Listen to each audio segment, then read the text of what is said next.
सुप्रभात और नमस्कार भैया सभी लोगों को। उत्कर्ष शुक्ला नाम है हमारा और आज की क्लास में मैं आप सबका फिर से एक बार स्वागत करता हूं। और आज बहुत ही महत्वपूर्ण विषय पर चर्चा होने वाली है, सरकार गठन की प्रक्रिया। तो आज की क्लास में हम लोग जानेंगे सरकार कैसे बनती है, उसका गठन कैसे होता है और क्या शर्तें होती हैं, अगर स्पष्ट बहुमत नहीं मिला है तो सरकार कैसे बनती है। इन सब बातों पर जो है चर्चा होगी आज। तो चलिए अपनी पढ़ाई स्टार्ट करते हैं। तो सबसे पहला पॉइंट लिखा हुआ है, जान लेते हैं क्या लिखा है कि भारत के संविधान ने देश को लोकतांत्रिक तरीके से चलाने के लिए एक लोकतांत्रिक सरकार की व्यवस्था की है। सरकार क्या है? सरकार कुछ निश्चित व्यक्तियों का समूह है जो राष्ट्र व राज्यों में एक तय सीमा के लिए निश्चित पद्धति से शासन करती है। लोकसभा की 543 सीटें ऐसी हैं जिन पर चुनाव होता है। अतः जिस दल को 272 प्लस या 272 या 272 से ज़्यादा सीटें हासिल होती हैं तो उसके नेता को सरकार बनाने का मौका दिया जाता है। अगला पॉइंट है, तो सिंपल सी बात आप लोगों के सब स्पष्ट हो गई होगी आप लोगों को। विधायिका, कार्यपालिका, न्यायपालिका, ये तीन जो है लोकतंत्र के आधारभूत स्तंभ माने जाते हैं, जो सरकार के तीन अंग हैं। इसमें कार्यपालिका के ऊपर देश का शासन चलाने की जिम्मेदारी होती है। संविधान के तहत सरकार की संसदीय व्यवस्था में राष्ट्रपति नाम मात्र का कार्यकारी प्रमुख होता है, जबकि वास्तविक कार्यकारी शक्तियां प्रधानमंत्री में निहित होती हैं। ये बहुत जो है इंटरेस्टिंग पॉइंट है, यहाँ पे ध्यान देने वाली बात भी है कि जो राष्ट्रपति होता है वो केवल नाम मात्र का कार्यकारी प्रमुख होता है, लेकिन जो शक्तियाँ होती हैं वो प्रधानमंत्री में ही निहित होती हैं। अतः हम लोग कह सकते हैं कि अतः प्रधानमंत्री सरकार का प्रमुख होता है या मुखिया होता है। अब बात आती है जो आज का विषय है कि सरकार कैसे बनती है। केंद्र सरकार के गठन से हम लोग इसको समझते हैं। सबसे सरल हालात होता है कि किसी पार्टी या चुनाव पूर्व गठबंधन को स्पष्ट बहुमत मिल जाए, या तो किसी पार्टी को या जो चुनाव पूर्व गठबंधन होता है, तो राष्ट्रपति उसके नेता को सरकार बनाने के लिए आमंत्रित करते हैं। संविधान का अनुच्छेद 75 इतना कहता है कि राष्ट्रपति प्रधानमंत्री की नियुक्ति करेगा। अगला पॉइंट, बहुमत दल का नेता राष्ट्रपति के पास जाकर प्रधानमंत्री पद के लिए अपना पक्ष रखता है। राष्ट्रपति उसको पीएम पद के लिए आमंत्रित करते हैं तथा उससे मंत्रिपरिषद के सदस्यों की लिस्ट मांगते हैं। उसके बाद प्रधानमंत्री उन मंत्रियों को राष्ट्रपति द्वारा पद और गोपनीयता की शपथ दी जाती है। तो ये यहाँ तक की चर्चा हो गई। अब आगे क्या लिखा हुआ है, आगे पढ़ लेते हैं कि यदि चुनाव में किसी दल को बहुमत न मिला हो तो क्या होगा। तो राष्ट्रपति अपने विवेक का इस्तेमाल करता है तथा ऐसे हालात में राष्ट्रपति आमतौर पर सबसे बड़े दल या गठबंधन के नेता को पीएम पद पर आमंत्रित करते हुए सरकार बनाने का न्योता देते हैं उसको, तथा उसे एक तय समय सीमा में विश्वास मत हासिल करने को कहते हैं। अगर तय समय सीमा में विश्वास मत हासिल नहीं हो पाता है तो फिर सरकार नहीं बनती है उस पार्टी की या उस गठबंधन की। अगला पॉइंट, राष्ट्रपति ऐसे इस विवेक का प्रयोग 1979 में राष्ट्रपति नीलम संजीव रेड्डी ने किया था। राष्ट्रपति के इस विवेक का उपयोग जो है 1979 में हुआ था। तो उन्होंने मोरारजी देसाई की जनता पार्टी की सरकार के पतन के बाद चौधरी चरण सिंह को पीएम नियुक्त किया। अगला पॉइंट, अगर जनादेश खंडित है, देखिए ये एक कंडीशन होती है, अगर खंडित जनादेश है और कोई भी दल सरकार बनाने की स्थिति में नहीं है तो राष्ट्रपति ऐसे व्यक्ति को पीएम प्रधानमंत्री बना सकते हैं जो उनके अनुसार बहुमत साबित करने की स्थिति में हो। संविधान में यह जिक्र कहीं नहीं है कि पीएम अपनी नियुक्ति से पहले ही अपना बहुमत साबित करे। अगला पॉइंट, स्पष्ट जनादेश न मिलने पर राष्ट्रपति के पास निम्न विकल्प बचते हैं। पहला है, अगर एक पार्टी के पास बहुमत नहीं है तो राष्ट्रपति चुनाव पूर्व गठबंधन के दल के नेता को मौका देते हैं या उसको दिया जाता है। अगर चुनाव पूर्व गठबंधन नहीं है तो सबसे बड़ी पार्टी के रूप में उभरी पार्टी के नेता को मौका मिलता है। अगर सबसे बड़ा दल भी सरकार बनाने की स्थिति में नहीं है तो चुनाव बाद हुए गठबंधन दल को मौका मिलता है।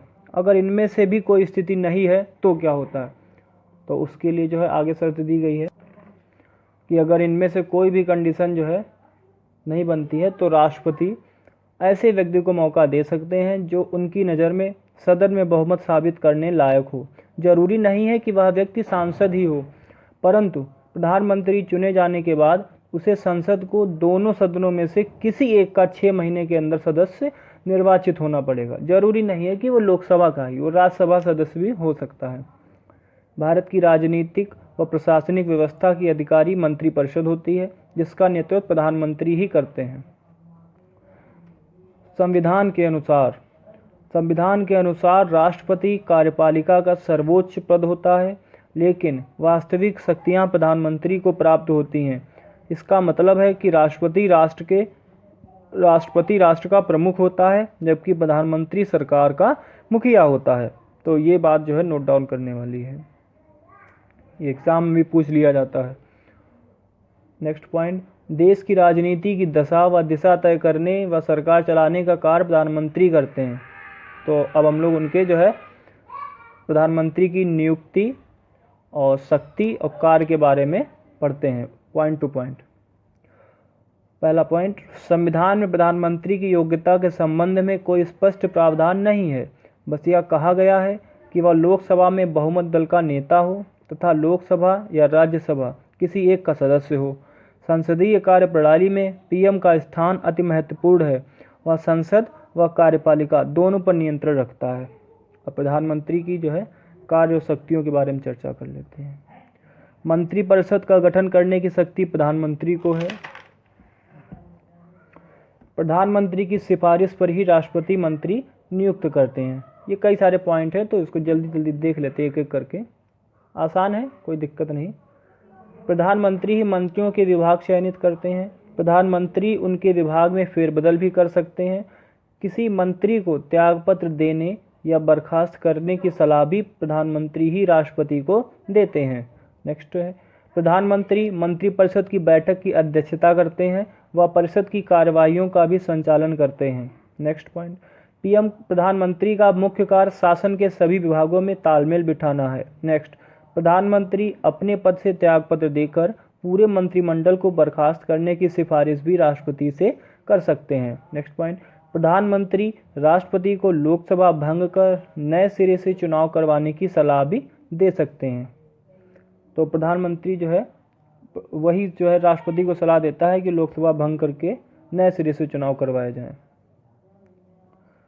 प्रधानमंत्री के त्यागपत्र देने या मृत्यु होने पर मंत्रिपरिषद स्वतः विघटित हो जाती है। प्रधानमंत्री ही मंत्रिमंडल का निर्वाचन करते हैं। प्रधानमंत्री कैबिनेट की मीटिंग की अध्यक्षता या मंत्रिपरिषद की अध्यक्षता भी करते हैं। अगला पॉइंट, संवेदनशील मंत्रालयों विभागों को भी प्रधानमंत्री अपने पास ही रखते हैं।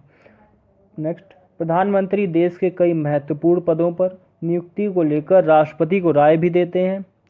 दरअसल राष्ट्रपति जो नियुक्तियां करते हैं, व्यवहार में वे प्रधानमंत्री की सिफारिश पर ही की जाती हैं। नेक्स्ट, प्रधानमंत्री राष्ट्रपति को संसद सत्र शुरू करने और उसका सत्रावसान करने की राय भी देते हैं। संसद की सभा पटल पर सरकार की नीतियों की घोषणा भी प्रधानमंत्री ही करते हैं। अब अनुच्छेद 78A क्या कहता है? अनुच्छेद 78A के तहत प्रधानमंत्री का यह दायित्व है कि वह संघ के कार्यों के प्रशासन के बारे में और विधान से जुड़े प्रस्तावनाओं के बारे में मंत्रिपरिषद जो भी निर्णय करे उन सब की सूचना राष्ट्रपति को दें और राष्ट्रपति जो जानकारियां मांगे उसकी जानकारी भी प्रधानमंत्री दें तथा प्रधानमंत्री संघ के कार्यकलाप और प्रशासन पर मंत्रिपरिषद द्वारा लिए गए निर्णय से भी राष्ट्रपति को अवगत कराता है। ये भी बहुत जो है महत्वपूर्ण बात लिखी है। अगला पॉइंट, प्रधानमंत्री नीति आयोग, राष्ट्रीय विकास परिषद, राष्ट्रीय एकता परिषद, अंतर्राज्यीय परिषद, राष्ट्रीय जल संसाधन परिषद की अध्यक्षता करते हैं। नेक्स्ट है, सरकार में मंत्रिपरिषद के लिए संविधान में खास प्रावधान है। पहले मंत्रिपरिषद में 3 तरह के मंत्री, कैबिनेट मंत्री, राज्य मंत्री और उप मंत्री होते थे, पर अब केवल कैबिनेट मंत्री और राज्य मंत्री ही बनाए जाते हैं। कुछ विभागों के लिए राज्य मंत्रियों को स्वतंत्र प्रभार भी दिया जाता है। जिन विभागों या मंत्रालयों में राज्य मंत्री स्वतंत्र प्रभार रखते हैं उनमें कैबिनेट मंत्री नहीं होते हैं। आइए मंत्रिपरिषद की संरचना के बारे में जो है थोड़ी जान लेते हैं और उसकी भूमिका के बारे में समझते हैं। पहला लिखा हुआ है अनुच्छेद 74। अनुच्छेद 74 के तहत राष्ट्रपति को उसके कार्यों के संचालन व शक्तियों के प्रयोग के लिए सुझाव देने के लिए एक मंत्री परिषद होगी जिसका प्रमुख प्रधानमंत्री होगा। अगला है अनुच्छेद 75। इसके तहत राष्ट्रपति प्रधानमंत्री की नियुक्ति करते हैं तथा अन्य मंत्रियों की नियुक्ति राष्ट्रपति प्रधानमंत्री की सलाह पर करते हैं। नेक्स्ट है कैबिनेट स्तर का मंत्री अपने विभाग का अध्यक्ष होता है और उसकी सहायता के लिए राज्य मंत्री और उप मंत्री की नियुक्ति की जाती है। अगला पॉइंट, राज्य मंत्री को किसी विभाग का प्रभार सौंपा जा सकता है। सरकार की नीति का निर्णय मंत्रिमंडल के सदस्य ही करते हैं। मूल संविधान में मंत्रिपरिषद के सदस्यों की संख्या तय नहीं है। 91वें संविधान संशोधन 2004 के अनुसार केंद्रीय मंत्रिपरिषद में प्रधानमंत्री सहित मंत्रियों की कुल संख्या लोकसभा के कुल सदस्य संख्या के 15% से अधिक नहीं होनी चाहिए। ये जो है नोट डाउन करने वाली बात है। अगला पॉइंट, मंत्रियों को संसद सदस्य होना जरूरी है। संसद सदस्य न होने पर 6 महीने के अंदर किसी भी सदन से निर्वाचित होना आवश्यक है। मंत्रिमंडल देश के प्रशासक, आर्थिक सुधार, विदेशी राज्यों के संबंध में नीति निर्धारण करता है। मंत्रिमंडल द्वारा निर्धारित नीतियों के अनुसार ही केंद्र का शासन चलाया जाता है। अगला विषय पॉइंट, इस तरह केंद्रीय मंत्रिमंडल में ही कार्यपालिका की वास्तविक शक्ति निहित होती है। केंद्रीय मंत्रिपरिषद सामूहिक रूप से लोकसभा के प्रति उत्तरदायी होती है, लेकिन व्यक्तिगत रूप से कार्यपालिका के प्रधान राष्ट्रपति के प्रति उत्तरदायी होती है। नेक्स्ट, मंत्री अपने विभाग के अधिकारियों के कार्यों के लिए संसद के प्रति उत्तरदायी होता है। अगला है, मंत्री अपने विभागों के संबंध में संसद में प्रश्नों का उत्तर देने के लिए जिम्मेदार होता है, लेकिन लोकहित या गोपनीयता के आधार पर जवाब देने से इनकार भी किया जा सकता है। नेक्स्ट पॉइंट, मंत्री किसी भी सदन से चुने जा सकते हैं तथा किसी भी सदन में भाग ले सकते हैं, लेकिन जिस सदन के वे सदस्य नहीं हैं उसमें मत नहीं दे सकते हैं। मंत्री अपने पद पर तब तक बने रह सकते हैं जब तक उसे लोकसभा में बहुमत प्राप्त है और लोकसभा के नए चुनाव के बाद नए मंत्रिपरिषद का गठन नहीं हो जाता। अनुच्छेद 75 में ये भी कहा गया है कि किसी को मंत्री पद से हटाने की शक्ति राष्ट्रपति की होती है, किंतु वह प्रधानमंत्री की सिफारिश पर ही उसे हटा सकता है। अगला है, मंत्रीगण किसी भी कारण से त्यागपत्र भी दे सकते हैं। अब नई लोकसभा का गठन कैसे होता है इस पर चर्चा करते हैं। आखिरी बिंदु है ये, भारतीय संसद का दूसरा या निचला सदन लोकसभा है। इसके सदस्यों का निर्वाचन वयस्क मताधिकार के आधार पर प्रत्यक्ष रूप से होता है।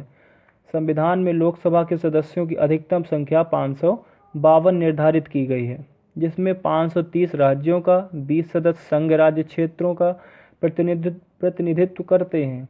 राष्ट्रपति आंग्ल भारतीय समुदाय से अधिकतम 2 सदस्यों को नामित कर सकते हैं।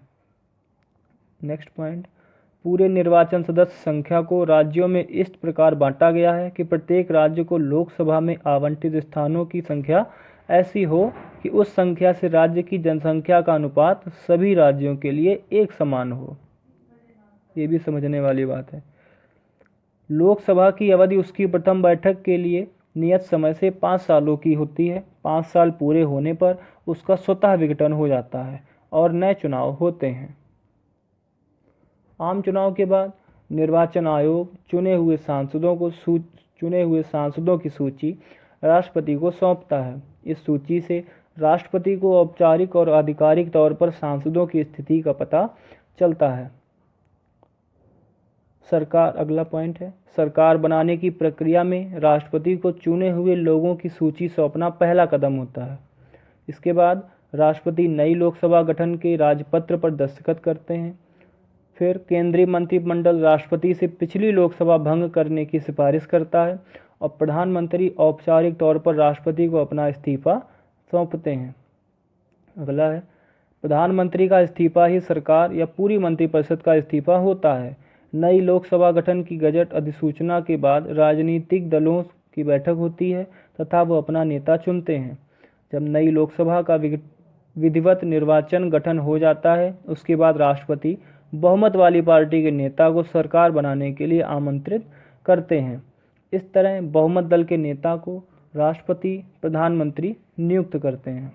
तो इस तरह जो है प्रधानमंत्री नियुक्त किया जाता है तथा प्रधानमंत्री की सलाह पर मंत्रिपरिषद मंत्रिमंडल को मंजूरी देते हैं, जिसके बाद नई सरकार अस्तित्व में आती है। प्रधानमंत्री आमतौर पर लोकसभा के सदस्य होते हैं, पर वह राज्यसभा के सदस्य भी हो सकते हैं। तो ये थी जानकारी सरकार गठन की प्रक्रिया के बारे में। मैंने आपको बताया कि सरकार कैसे बनती है, मंत्रिपरिषद कैसे बनती है और नई लोकसभा जो है कैसे बनती है। तो आशा करता हूँ कि दी गई जानकारी से आप जो है संतुष्ट होंगे और ऐसे ही तमाम विषयों पर जो है चर्चा पर चर्चा करने के लिए हमसे सदैव जुड़े रहिएगा और अपना सहयोग बनाए रखिएगा। तब तक के लिए धन्यवाद, नमस्कार।